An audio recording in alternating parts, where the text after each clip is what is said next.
Okay, everybody. So we're only talking about we're on chapter 8. There's kind of a lot of the stuff, so I'm just going to try to run through this as quickly as possible to make sure that I have enough time to cover everything. So in chapter 8 is basically about establishing effective meetings so that to help everybody stay focused and really keep everybody in the loop and communicated so you can create a well-oiled machine. And the first thing you want to do is, when you're starting on the program, is to create a company. Part of it is for effective meetings is creating company rocks. So this is basically goal stacking, and you want 3 to 7 goals that can be accomplished within the next 90 days.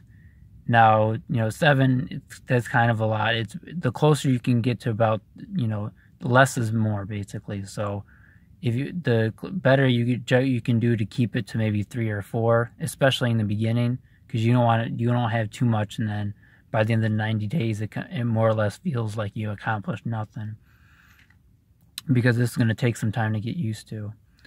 And these goals for 90 days, they should be in line with your yearly goals, and also they must be measurable, specific, and obtainable.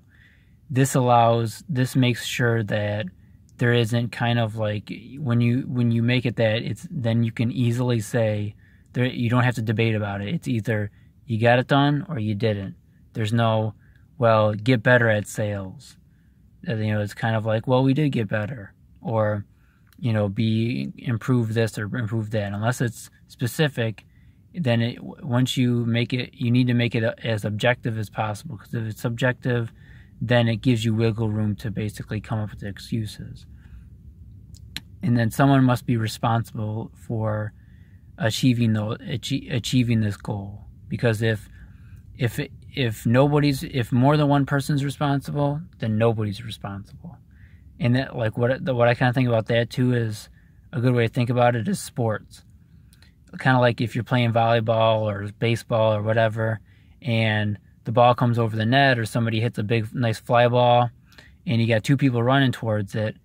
If both people are calling towards it, then it's going to, at some point, somebody needs to take charge and get that ball. Because if you're both standing there saying, I got it, I got it, I got it, what happens a lot of times is it falls in between both of you and nobody gets it.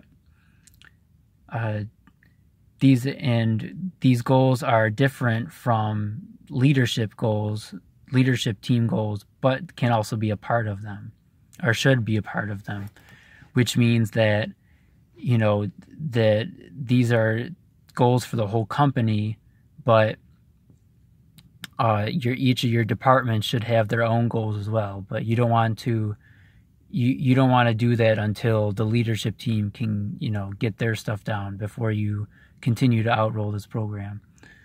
Once the goals are set, they cannot be changed or added to. So this kind of gets it so that you don't, like I said, it's like you get these 3 things and it's like, oh, we need to do this, oh, we need to do that. No. Just focus on these things, and then you can worry about those later. Because a lot of the times, you'll find out that the goals, if you just keep with those goals, that a lot of those problems that occur will actually go away. And if you become like problems or goals that you want to set that come up during the course of the 90 days, then you just add those to the issues list, or basically to be dealt with next quarter. Or if they may be smaller goals, then it may just put them in the issues list. But basically, you just write them down and move on. Everybody in the company should have 1 to 3 rocks. That they even personal rocks. But again, this is something that you want to focus on with your leadership team before you roll it out to every level of the company. Like I said, it takes 2 quarters before it takes roughly 2 quarters before you can master this, and then, you know, putting it down. And then creating a meeting pulse, or this creates a meeting pulse, which, you know, or I should say, a meeting pulse is when you have, what is it? Oh, creating a meeting pulse helps to, you know, evaluate how successful these meetings are, and making sure that you're doing a good job. And this creates accountability and helps to increase productivity. And then once those 90 days are up, then you should meet offsite take a day offsite. And this helps to kind of clear your mind and, you know, kind of be in a better frame of mind instead of just being at your place of business. To start off these meetings, it should be start off with a segue, which is what's the good news that you have for the business, and any, you know, personal news. And then after that, talk about what's working, what's not, and then expectations that you have for that day. And this involves like no discussion. It's just simply everybody kind of speaks their piece, and then you move on. You don't want to spend too much time on this. And then after, the next part is reviewing the previous quarter. What you do is you want to achieve, you know, if the goal is not completed, you want to strive for at least 80%, and then carry that forward into the next quarter and just finish up, you know, tie all the loose ends up. And if the goal goes below that, then you may need to reassign that rock to get it done. After that, you review your vision board, you know, your core values and where you see the company going, to refresh everyone on that, and make sure everybody's on the same page. And then then after that, you take about 2.5 hours to update, or you take about the 2.5 hours to update your issues list, and then establishing your next quarter goals. After that, you list company and after that, have the leadership write down, after listing company goals, have leadership write down their goals, and then after that, tackling key issues, remove issues that are remove issues that are covered by the rocks, covered by your new rocks, and then you IDS the rest of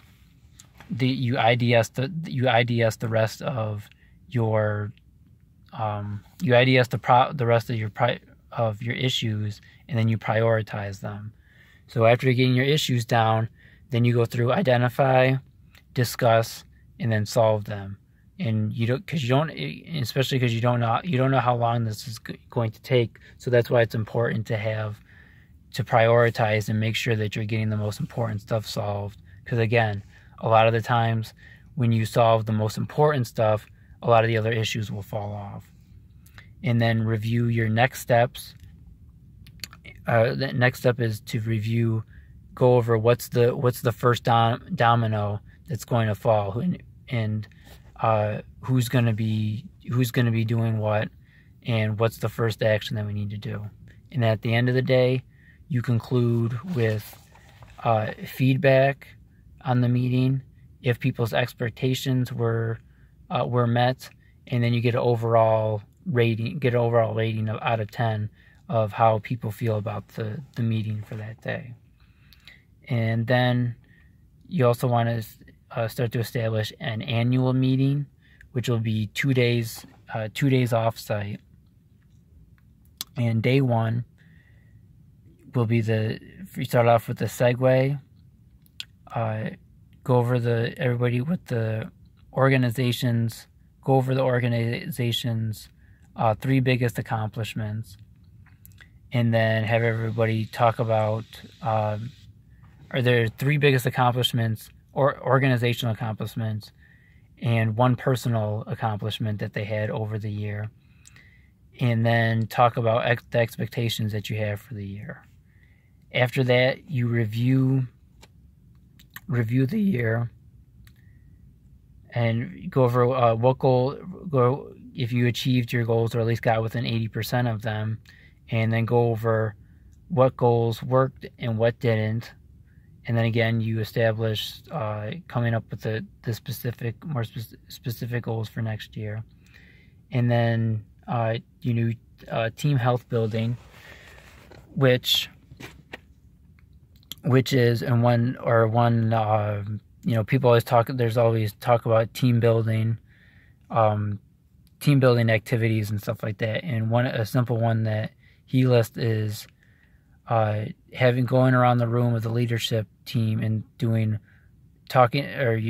pick one person, go person by person, and everybody says one strength and one weakness of that person, and then once you get around, you end with how that person plans on improving one of the things that was mentioned. Then after that, you do the called SWOT issues, SWOT, strengths, weaknesses, opportunities, and threats. So basically, what's working, what we're good at, what we're not good at, what opportunities do we have to improve, and then what's basically holding us back. And then again, you go over your vision plan, your business plan through 1 year, and then make sure everybody's still on the same page. And then you create a new 3-year plan, as well as creating next year's goals.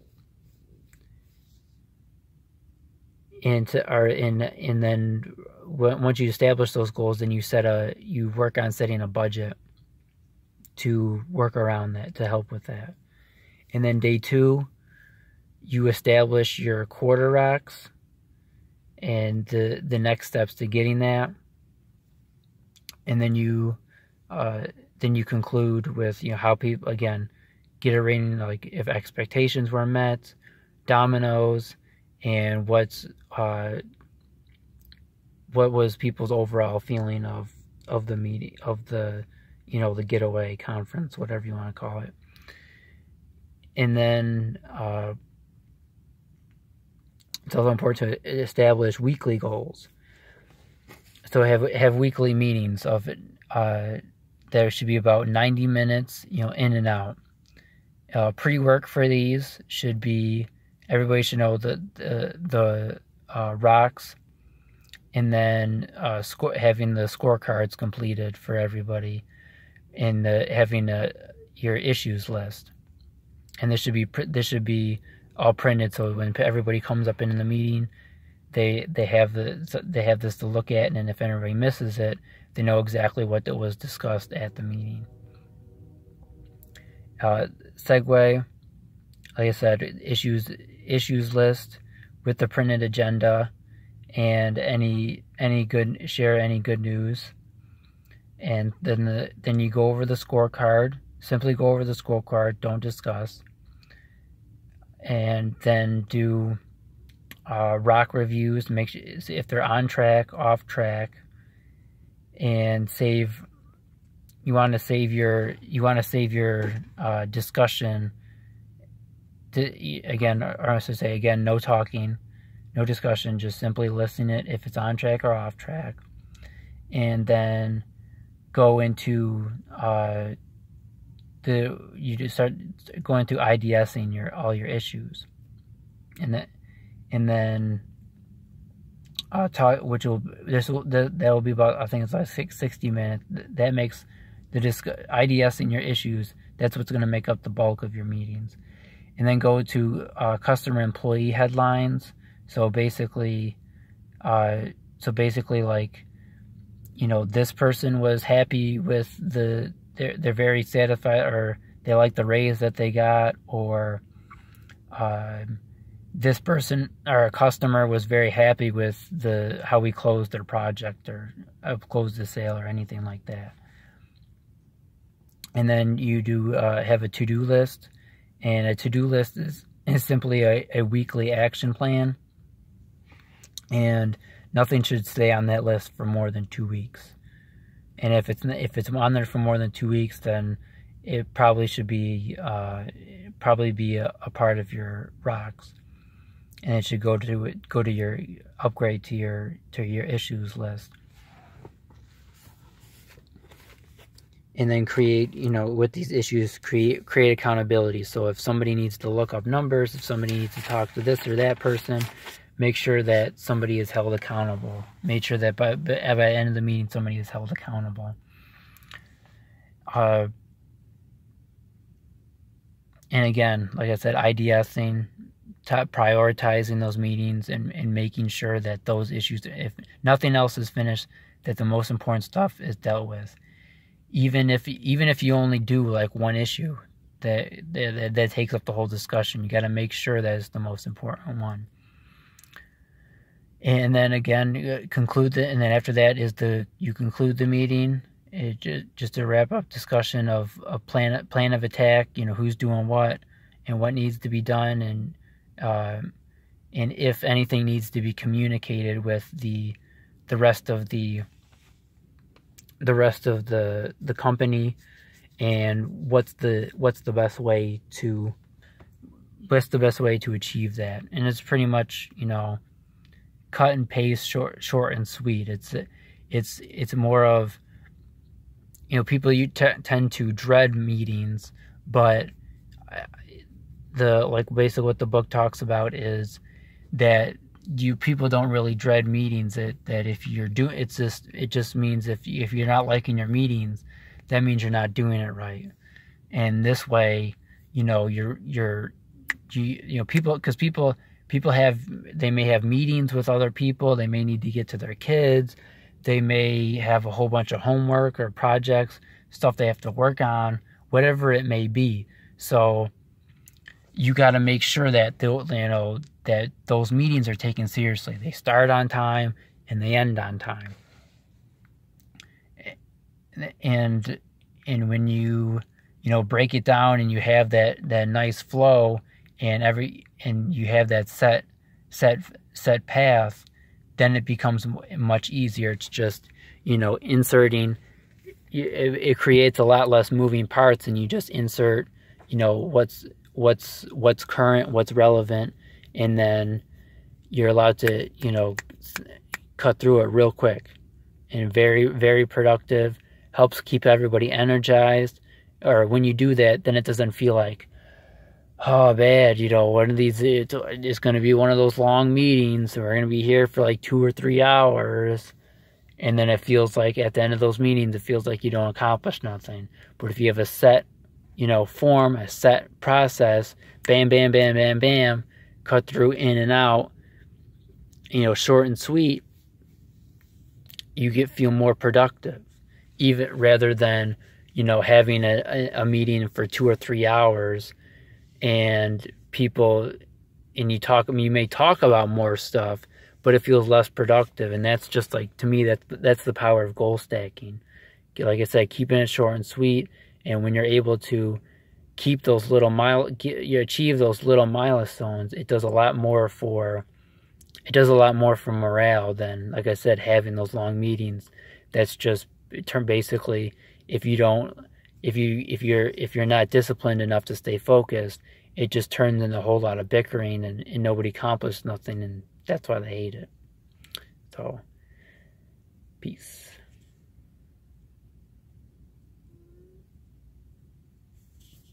And it's not, there we go.